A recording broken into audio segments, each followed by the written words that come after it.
Pay scale সকলের প্রাণের দাবি। দীর্ঘ 15 বৎসর আগে জাতীয় পে স্কেল দিয়েছিল।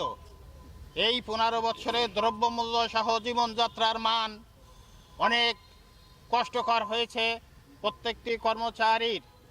তার পরিবার পরিজন নিয়ে সামাজিকভাবে চলার জন্য হুমকি হয়ে দাঁড়িয়েছে। এই জন্যেই সকলকে বলবো, ঐক্যবদ্ধভাবে পে স্কেল যাতে আমরা পাই, এদিকে সকলের সচেষ্ট থাকতে হবে। পে কমিশন গঠন করা হয়েছে, এটা কি প্রহসন কর্মচারীদের দেখানো? তাই বলতে চাই, পে কমিশন যে রিপোর্ট সাবমিট করেছে অনতিবিলম্বে এই পে কমিশনের রিপোর্ট বাস্তবায়ন করা হোক।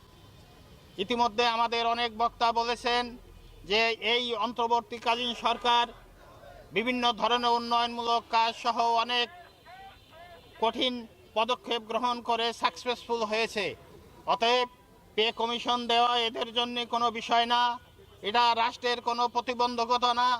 অতএব যাতে পে স্কেল এই অন্তর্বর্তীকালীন সরকার ঘোষণা দেয়, এই দাবি আমাদের থাকবে। যদি অন্তর্বর্তীকালীন সরকার এই কমিশন গঠন না করে, কেন্দ্রের সিদ্ধান্ত অনুযায়ী আমরা পরবর্তী সকল কর্মসূচিতে গোপালগঞ্জ থেকে একতাবদ্ধভাবে অংশগ্রহণ করে এই পে কমিশন আদায় করব।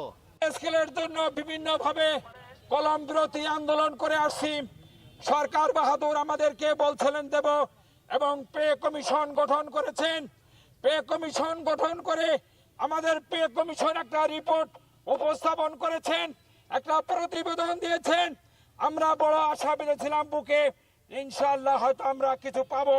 কিন্তু আমাদের খুব দুর্ভাগ্য যে আমাদের জ্বালানি উপদেষ্টা বলেছেন, মহোদয় বলেছেন যে এখন এই সরকার আর দেবেন না। এই সরকার আপনি ইপিজেড দিচ্ছেন, এই সরকার সরকারি কর্মচারীদের প্রবেশের বয়স বাড়াচ্ছেন, এই সরকার বিভিন্ন উন্নয়নমূলক কাজ করতেছেন, কিন্তু পে স্কেলের ব্যাপারে উনি দেবেন না।